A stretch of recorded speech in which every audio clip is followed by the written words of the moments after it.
오늘 말씀은 창세기 50장 1절에서 26절, 다니엘서 12장 3절, 별과 같이 영원토록 빛나리라 라는 말씀의 제목으로 함께 말씀을 나눕니다.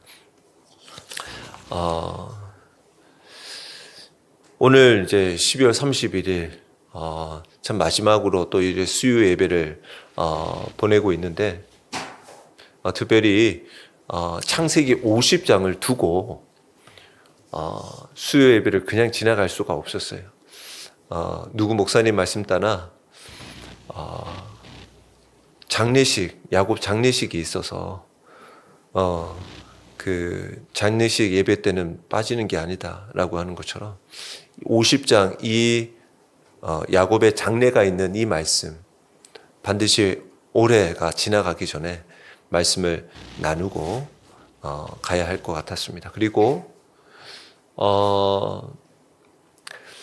이런 게 있습니다. 그러니까 당연히 제가 말씀을 통해서 보면서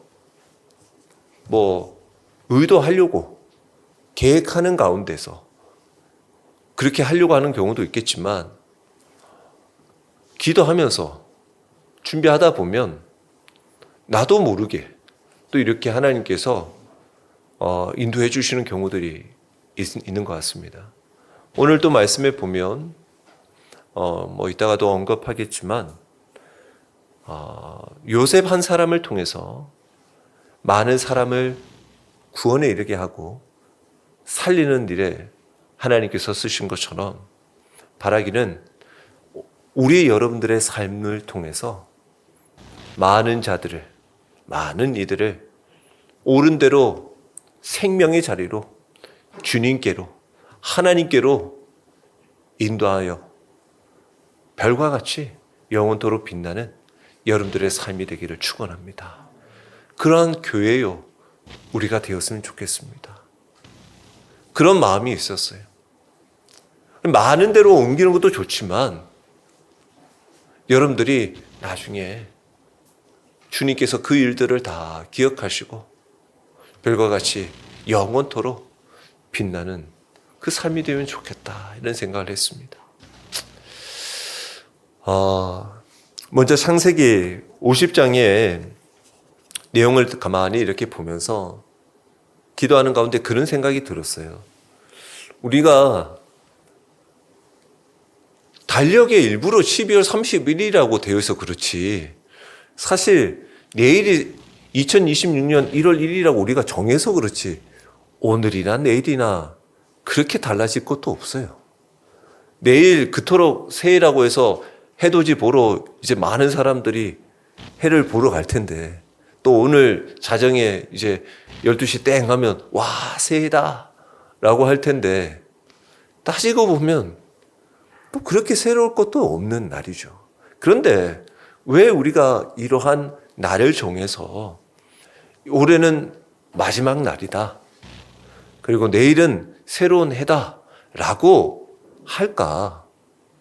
그 이유가 뭘까? 그냥 곰곰이 저는 기도하는 가운데 이런 마음이 드는 거예요. 매 순간, 매해마다 우리가 마지막을 준비하는 것을 연습시키는구나, 훈련시키는구나, 이런 마음이 들었어요. 그래서 여러분들도 연말이 되고 마지막 때가 되면 항상 한 해를 돌아본단 말이죠. 돌아보고 좀 아쉬웠던 점이 무엇일까?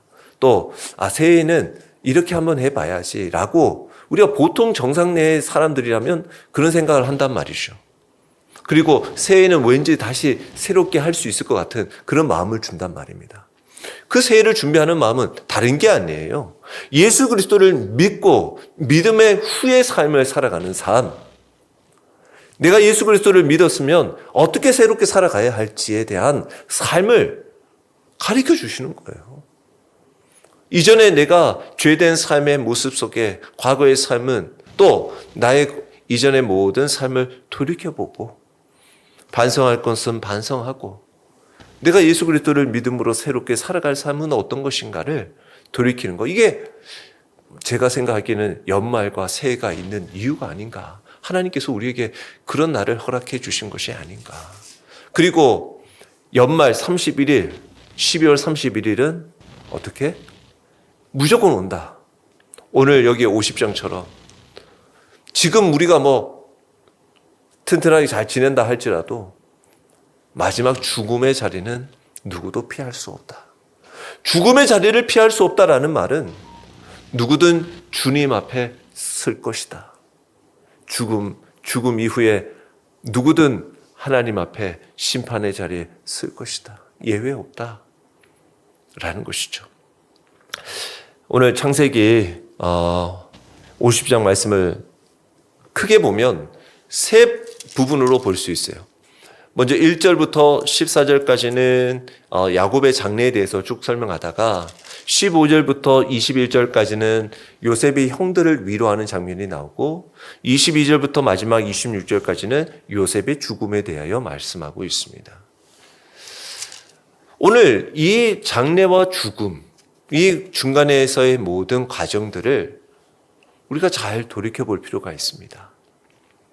우리도 보십시오. 오늘 하루가 마지막이라고 해도 우리가 오늘이 마지막이라고 생각할 사람이 어디 있습니까? 내일 새해가 있습니다. 여기에서도 야곱의 죽음은 지금 마지막인 것 같으나 하나님은 마지막이 아니라는 거예요. 하나님의 약속의 말씀은 여전히 붙들려 있다라는 거예요. 그들에게 있다라는 것입니다. 자, 50장 1절의 말씀을 먼저 보시면 요셉이 그의 아버지 얼굴에 굽히려 울며 입맞추고 라고 되어 있어요. 자, 우리가 예수 그리스도를 믿는 우리들의 장례식은 어떻습니까? 여러분들 믿는 사람들의 장례식과 믿지 않는 사람들의 장례식이 여러분들 가보면 뭔 차이가 있다고 생각하십니까? 믿는 사람들의 장례식장에 가면 곡하는 소리가 별로 없습니다. 우는 소리가 별로 없어요. 그러니까 당연히 슬프죠. 처음에는 울죠. 그런데 생각보다 울음소리가 그렇게 크지 않습니다.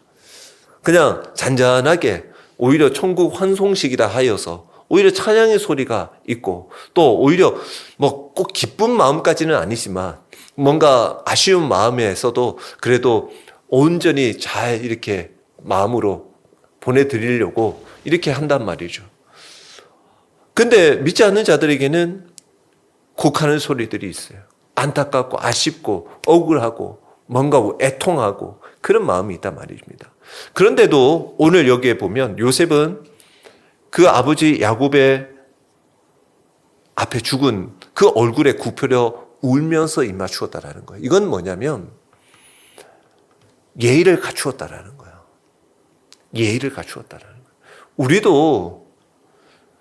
저도 이렇게 어떤 그 부모하고 그렇게 친한 것도 아니었는데 아는 것도 아니었는데 어떤 목사님의 그 어머니가 소천하셔서 가서 그 자리에서 제가 무릎을 꿇고 기도하고 저는 당연히 안 하지만 보통은 서서 이렇게 기도를 하는데 저는 무릎을 꿇고 그 자리에서 기도를 하거든요. 그렇게 기도를 하고 하는데 왠지 슬픈 마음이 드는 거예요. 그냥 기도하는데. 그래서 그런 울컥한 마음들이 있었어요. 그리고 그 울컥한 마음으로 그분하고 인사를 나누었는데 그런 마음이라는 거죠. 어떻게 보면 그 슬픔의 감정을 굳이 감출 필요는 없다라는 겁니다. 애써 숨길 필요는 없다라는 거예요. 그게 마치 믿음 없는 것처럼 여겨지고 그런 거는 아니다라는 겁니다. 그래서 오늘 여기서도 솔직하게 진실되게 슬픔 앞에서 울 수 있는 또 우는 형제와 함께 슬퍼할 수 있는 그런 믿음의 사람이 되십시오. 그런 사람이 되어야 합니다.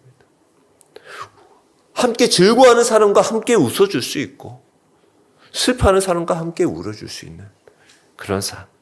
그리고 수종 들어서 의원들에게 명하여 아버지의 몸을 향을 처리해서 의원이 이스라엘 이 야곱에게 그대로 했다라는 거예요. 그리고 40일 동안 향을 처리했다라는 겁니다.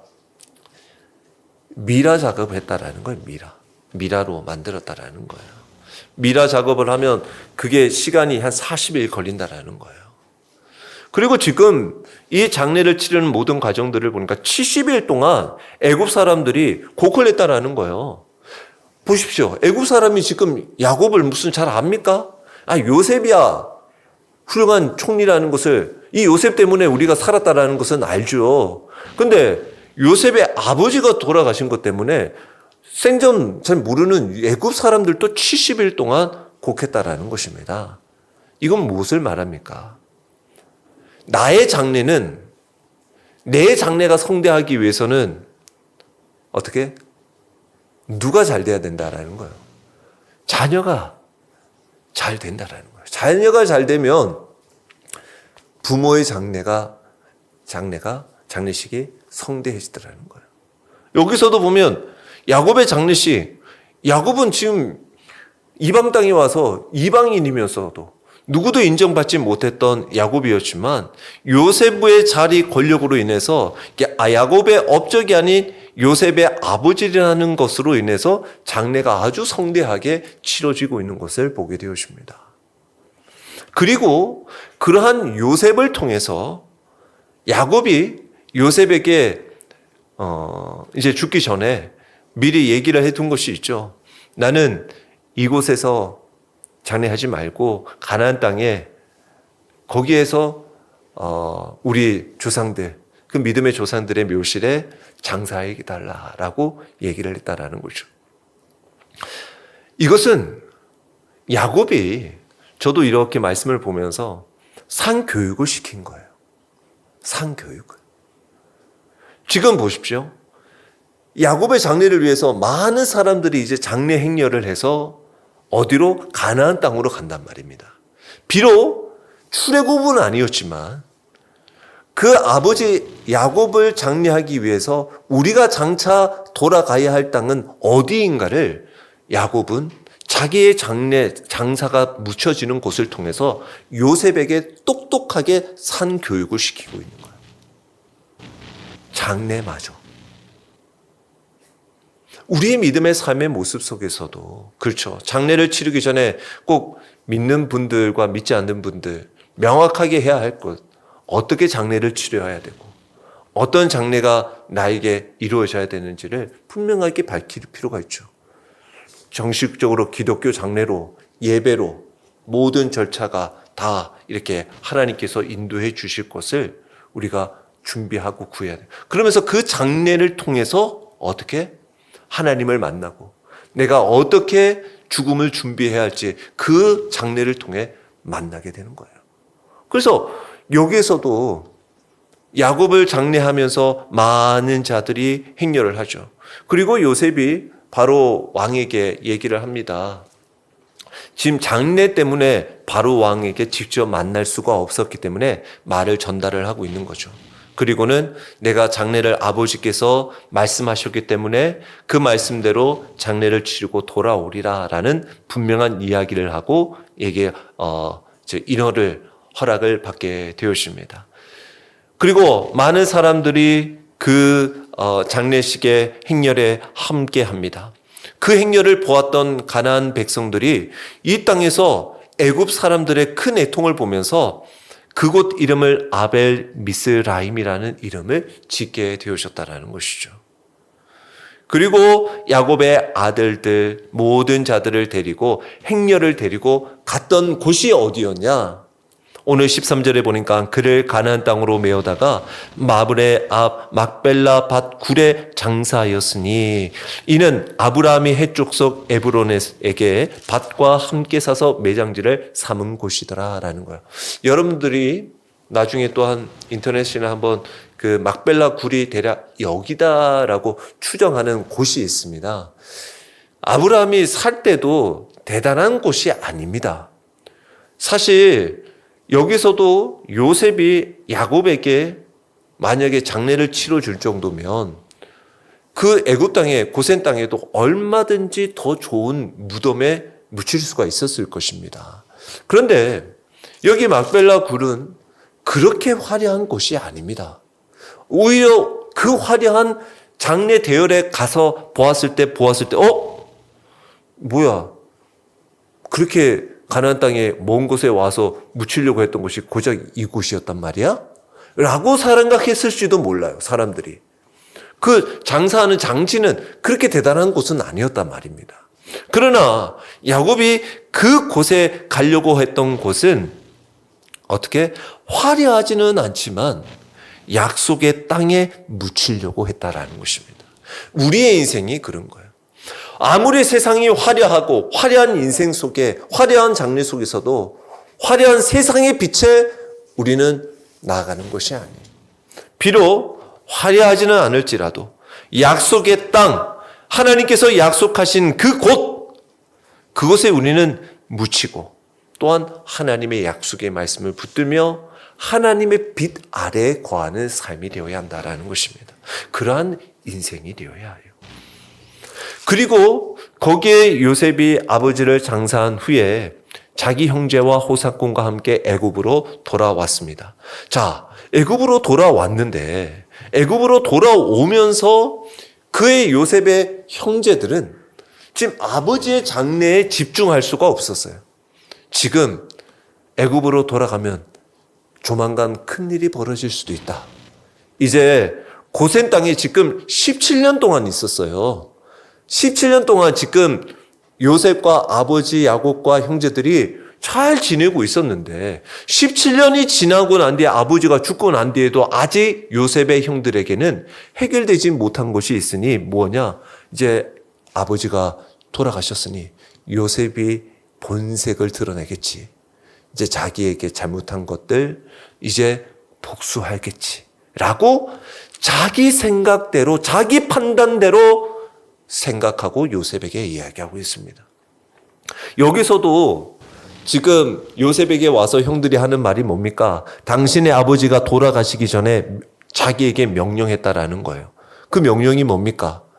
네 형들이 네게 악을 행하였을지라도 바라건대 그 허물을 죄를 용서해 주라구나 라고 야곱 아버지가 형들에게 얘기를 했다라는 거예요. 근데 사실 앞서 우리가 알다시피 야곱은 축복할 때도 형들과 요셉을 다 모아서 축복했고 이 얘기도 뭐 못할 것도 없는데 굳이 형들에게만 야곱이 따로 했으랴. 그러나 뭐 이것에 뭐 참과 거짓을 따지기보다 그냥 이 야곱이 형들에게도 축복해 주셨던 것을 형들은 그대로 이 말씀으로 받아들였을 확률이 있다라는 거죠. 그러니까 아버지가 우리에게 축복해 줬으니 이 요셉이 잘 화해하고 사이좋게 지내서 이 축복이 잘 이어지기를 원하시는 마음이시겠구나라는 것을 그런 마음으로 이해했을 것이라는 거죠. 자, 그리고 17년이 지났지만 아직 그들에게는 죄의 문제가 해결되지 않았다라는 거죠. 왜 그렇습니까? 자기네들이 판단하기에는 지금 앞서 요셉과 포옹하고 요셉이 아닙니다. 하나님께서 우리를 다 구원하시라고 우리 요셉을 통해서 야곱도 뿐만 아니라 우리 야곱 가족 다 하나님께서 구원하라고 하나님께서 미리 저를 보내주신 것입니다. 형들이 그렇게 생각 이제 안 하셔도 됩니다. 라고 이미 17년 전에 용서했는데도 이 형제들은 그걸로 내가 용서받을 수 있나? 그걸로 내가 용서받았다고 할 수 있나? 아닌데 그걸로는 아직 내가 용서받을 만한 게 안 되는데 라고 생각했다라는 거야. 여기에 예수 그리스도의 십자가가 나오는 거예요. 출애굽할 때 이스라엘 백성들이 뱀에 물렸어요. 모세에게 하나님께서 놋뱀을 만들어서 장대에 들어 올려라. 그 놋뱀을 바라보는 자는 불뱀에 물린 자는 치유함을 받을 것이다. 바라만 보면 돼. 바라만 보면 되는데 사람들이 그냥 바라본다고 낫냐? 왜 바라본다고 저기 치유가 되겠어? 라고 바라보지 않은 자는 낫지 않은 거예요. 근데 진짜 바라만 보면 나 하고 바라본 사람, 믿음으로 본 사람은 나은 거예요. 예수 그리스도의 십자가가 뭔데? 그게 뭔데? 라고 생각하고 그것이 우리의 죄를 사함 받았다고 믿지 않고 전혀 주님 앞에 나오지 않는다면 그 죄는 사함을 받을 수가 없어요. 그러나 주 예수 그리스도의 십자가가 우리의 죄를 사하여 주셨다. 그 죄를, 우리의 죄를 충분히 사하여 주신 분이시다. 그 십자가. 우리는 그것을 믿는다라고 하면 그 믿음으로 죄 사함을 받는 거예요. 그래서 그 죄 사함을 받은 자는 우리가 그 죄로 말미암아 두려워하고 또 염려하고 걱정하고 또 하나님께서 나를 구원해 주시지 않은 거 아닌가? 내가 죄 사함 받은 거 아닌가? 두려워 떠는 그 인생은 오늘 이 얘기를 들은 요셉이 어떻게 했다? 울었더라. 얼마나 속상하면 나를 그렇게 못 믿나? 내가 이들을 용서한 걸 그렇게 못 믿어? 못 믿음나? 주님께 우리가 죄 가운데서 아직 내가 구원받은 거 맞나? 주님이 내 죄를 사해 주신 게 맞아? 라고 의심하고 두려워하고 염려하며 살아가는 인생은 결국은 주님을 못 믿는 거예요. 못 믿는 인생이라는 거예요. 용서를 받았는데 계속 용서해달래. 어떡하라는 거야? 그런 인생이었다는 거예요. 그러니 이 요셉이 울면서 얘기를 합니다. 형들이 또 친히 와서 요셉 앞에 엎드려서 우리는 당신의 종입니다 라고 얘기하지. 요셉이 형들에게 두려워 마소서, 내가 하나님을 대신하리까. 용서는 하나님이 하시는 것이지 내가 무슨 용서를 합니까? 하나님이 이미 용서한 것을 내가 무슨 또 용서를 합니까? 이것을 무엇을 봅니까? 우리의 죄, 잘못된 것들의 판단 결정은 누구에게 있다? 하나님께 있다. 그래서 혹여 우리에게 좀 잘못한 것이 있더라도요, 우리가 복수하고 보복하려고 하지 마십시오. 하나님께 맡기십시오. 우리는 다만 원수에게 대접해 주십시오. 상을 차려 주십시오. 오히려 그 원수의 얼굴이 숯불에 된 것처럼 뜨겁게 될 것입니다. 오히려 우리는 잘해 주십시오. 하나님께서 선악간에 판단하실 것입니다. 20절에 당신들은 나를 해하려 하였으나, 해하려고 한 거 당신들의 죄는 그렇게 맞습니다. 하지만 하나님은 그것을 선으로 바꾸셨습니다. 가룟 유다가 예수 그리스도를 팔아넘겨서 십자가에 못 박았어요. 도저히 그것은 용서할 수 없을 것 같은 그 죄였습니다. 그러나 하나님은 그것을 선으로 구원의 역사로 이루신 분이시죠. 비록 요셉을 애굽으로 팔아넘겼으나 하나님은 그것을 선으로 바꾸셔서 오늘과 같이 많은 백성의 생명을 구원하게 하셨다라는 겁니다.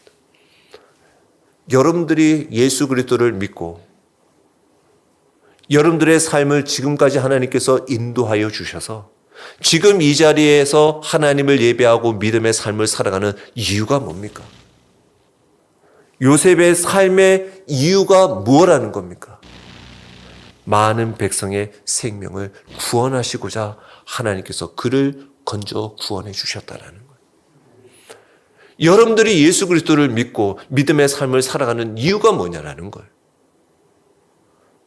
여러분들이 예수 그리스도를 믿고 살아가는 건 내가 나는 구원받았어. 난 하나님의 자녀야. 내 하나만 축복받고 믿음의 삶을 살아가고 나만 좋자고 믿음 생활 하자는 겁니까? 요셉 혼자 지금 총리되어서 자기 잘 먹고 잘 사자고 한 겁니까? 심지어 요셉 가족만 하나님께서 야곱 가족만 구원하려고 하셨습니까? 이 요셉으로 인하여 애굽이라는 나라도 주변에 있는 모든 굶주려 있는 나라들도 하나님은 살려주셨어요. 많은 이들을 하나님 앞에 나오게 하였다라는 겁니다. 오늘 우리도 우리의 삶의 모습 속에서 예수 그리스도를 믿고 믿음의 삶을 살아가는 우리들이 하루하루를 살아가는 이유가 무엇인지를 발견해 보시기를 축원합니다. 여러분들 새해 여러분들이 왜 나에게 새해를 주시고 왜 하루하루의 삶을 우리에게 주신 이유가 무엇인가를 발견해 보십시오. 하나님은 여러분들을 통해 많은 이들이 하나님께로 옳은 대로 옮겨지기를 원하고 계셔요. 그것이 있습니다. 당신들은 두려워 마소서, 내가 당신들과 당신들의 자녀도 기르리이다. 자녀들도 기르겠다 라고 요셉이 말하죠. 어떻게? 하나님이 함께 하시니. 자, 그리고는 보세요. 요셉은 22절에 보니까 요셉은 몇 세에 죽습니까? 110세에 죽습니다. 심지어 110세에 죽으면서 어떻게 얘기합니까? 24절에 보면 요셉이 그 형제들에게 이릅니다. 지금 대략 짐작컨대 뭐 형들하고 나이 차이가 뭐 따지고 보면 많이 차이가 나지 않죠. 한 10살 정도 이상 정도 전후일 겁니다. 그러니까 지금 요셉이 한 110세였다고 하면 형들은 뭐 많아봤자 한 뭐 120, 30세 정도 됐을 거예요. 아직 죽을 나이는 아니에요. 아브라함이 175세, 이삭이 180세, 야곱이 147세. 그러니까 결코 빨리 죽을 나이는 아닌데 110세에 요셉이 죽은 걸 보면 지금 여기도 형들에게 말하는 거 보면 지금 미루어 짐작건데 가장 먼저 지금 막내가 지금 베냐민이 있지만 먼저 죽어요. 고생을 많이 했어 요셉이. 요셉의 마음이 속이 타 들어갔어. 보면. 그런데도 불구하고 요셉의 때는 하나님께서 그 때가 되었기 때문에 하나님은 데려가시는 거예요. 왜? 말씀에도 보니까 에브라임의 자손 3대를 보았다라는 거예요. 증손자까지 보았다라는 거죠. 손자의 자식까지 보았다라는 거예요. 충분히 장수했다라는 겁니다. 그래서 하나님은 요셉의 그 삶을 다 해서 그를 불러주신 거예요. 그리고는 어떡합니까? 요셉은 비전이 있는 사람이었어요. 요셉은 죽음 앞에서 24절에 분명하게 얘기하고 있죠. 그의 형제들에게 이릅니다. 나는 죽을 것이나 하나님이 당신들을 돌보시고 당신들을 이 땅에서 인도하여 내사 아브라함과 이삭과 야곱에게 맹세한 땅에 이르게 하시리라. 요셉이 또 이스라엘 자손에게 맹세시켜 이르기를 하나님이 반드시 당신들을 돌보시리니 당신들은 여기서 내 해골을 메고 올라가겠다 하라 하였더라 라고 말하고 있어요. 생각해 보세요. 야곱도 장래를 결국은 가나안 땅에 가서 장사를 치렀잖아요. 어디에 갔는지 제가 아까 말했지만 상교육으로 요셉에게 알려줬어요. 너희들이 가서 묻혀야 할 곳은 어디다라는 것을 야곱을 보았단 말입니다. 요셉도 그냥 지금 자기 장례 치르면 아버지 옆에 묻혀달라고 할 수 있죠. 거기에 가서 아버지 있는데 거기에 막벨라 굴에 나도 옆에 묻혀주세요 라고 하는데 지금 요셉은 하나님께서 우리를 이끌 때가 있을 거라는 거예요. 근데 그 뒤로 몇 년 뒤입니까? 400년입니다. 400년 뒤에 출애굽을 해요. 그런데 요셉은 그 하나님의 약속을 붙들고 그 약속을 어디에? 자신의 몸에, 뼈에, 죽은 몸에 새깁니다.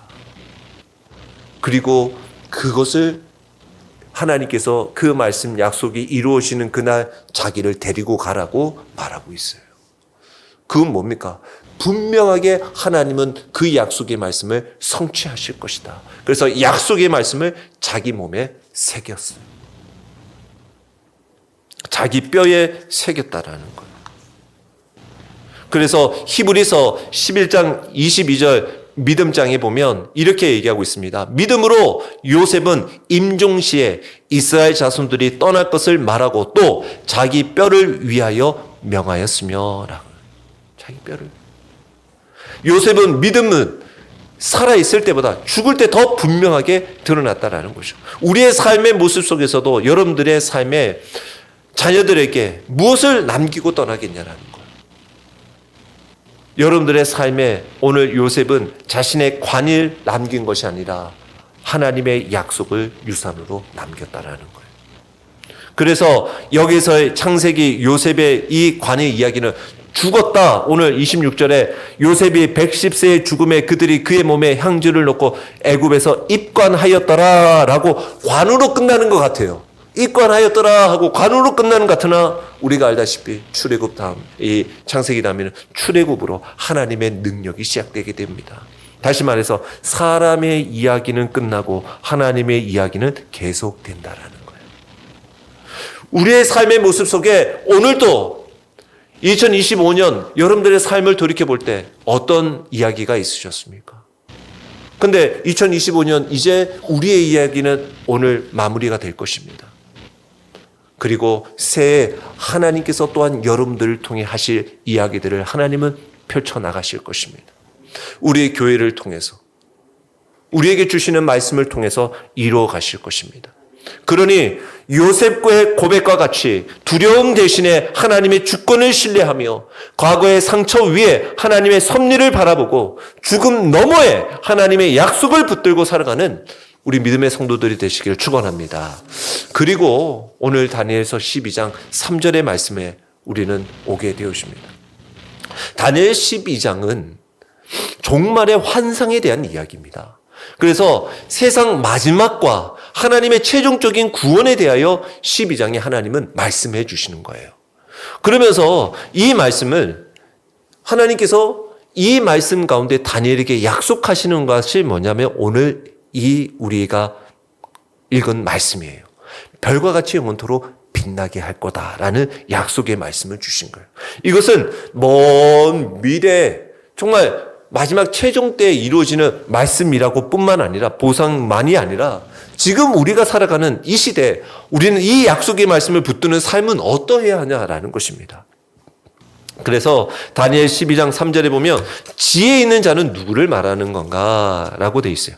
지혜 있는 자는 바로 성경에서 지혜는 하나님의 뜻을 알고 하나님의 말씀을 붙들고 상황이 아니라 하나님의 약속을 기준으로 살아가는 삶을 말하는 거예요. 그래서 다니엘은 바벨론과 당시 그 페르시아라는 이방 제국에서 살면서도 비록 나에게 주어진 환경은 불리하고 어려웠지만 믿음을 지키기 어려운 시대였지만 그는 끝까지 하나님을 경외하는 삶을 살아갔어요. 그래서 지혜 있었다라는 지혜로운 삶은 시대가 어두울수록 하나님의 말씀을 붙드는 사람이었다라는 거예요.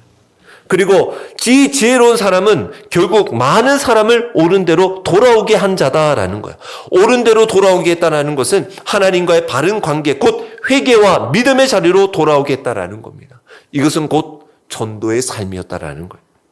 말로만이 아니라 삶으로 보여주는 복은 진리 앞에서 타협하지 않는 삶의 태도로 보여주었다라는 겁니다. 다니엘도 그렇지 않습니까? 다니엘 한 사람의 신실함으로 느부갓네살 왕이 하나님을 인정했어요. 다리오 왕이 온 나라에 하나님의 이름을 선포하게 되었습니다. 하나님은 한 사람의 믿음을 통해 많은 사람을 살리시는 분이십니다. 우리가 창세기 50장 요셉을 통해서도 그 한 사람을 통해서도 많은 영혼들을 살리셨어요. 생각해 보십시오. 여러분들이 그냥 이 땅에서 그냥 내 가족 잘 살고 내 땅에서 내가 주변에 있는 사람 잘 되고 그런 걸로 그냥 믿음의 삶으로 살아간다. 그런 작은 꿈에 머물지 마십시오. 여러분들 한 영혼을 통해서 여러분들의 자녀 한 사람을 통해서 많은 이들이 하나님께로 돌아오는 놀라운 그 비전과 약속의 말씀을 붙드십시오. 하나님께서 그 일들을 이루시는 거예요. 저도 그런 꿈이 있습니다. 제가 못하면 하나님께서는 우리 자녀를 통해서 내 자녀가 못하면 내 후손을 통해서 하나님은 이와 같은 일들을 약속의 말씀을 이루리라. 우리는 그 믿음으로 나가는 거예요. 세상의 빛은 잠깐이에요. 명예도 재물도 성취도 시간 앞에서는 모두 사라질 수밖에 없습니다. 얼마나 많은 사람들이 많은 것을 가지고 화려함 속에 살아갔습니까? 근데 지금 남아있는 사람이 어디 있어요? 그러나 하나님 나라의 영광은 사라지지 않습니다. 퇴색되지 않습니다. 영원히 빛납니다. 하나님은 이 땅에서의 수고를 결코 잊지 않으시는 분이십니다. 그래서 별이 잠깐 반짝 빛나는 것이 아니라 영원토록 빛나게 하신다라는 거예요. 새해 우리는 이렇게 한번 살아가 보시면 좋겠습니다. 어두운 시대에 빛으로 살아가 보십시오. 신앙이 약해지는 시대예요. 교회를 등지고 하나님이 어디 있느냐? 예수 그리스도 콧방귀 끼는 시대입니다. 그런 시대, 진리를 상대화하는 그 시대 속에 하나님의 말씀을 기준으로 지키는 빛된 삶을 살아가 보십시오. 한 사람을 살리는 신앙을 선택해 보십시오.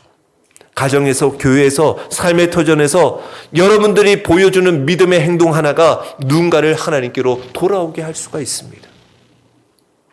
결과는 하나님께 맡기십시오. 별처럼 빛나는 영광, 지금 눈에 보이지 않을 수 있습니다. 그러나 하나님은 영원한 시간 속에서 반드시 갚으십니다. 사랑하는 성도 여러분, 밤하늘의 별은 어둠이 깊을수록 더 선명하게 빛나는 것입니다. 오늘 하나님은 우리에게 묻고 계십니다. 너는 어떤 빛으로 살고 싶냐라는 것입니다. 세상의 화려한 빛으로 살길 원하는 것이 아니라 하나님께 순종의 빛으로 새해를 살아가는 저와 여러분이 되시길 축원합니다. 그리하여 주님을 만나는 그날 주님 앞에서 이 약속의 말씀을 듣게 되기를 소망합니다. 그래, 참 애썼다.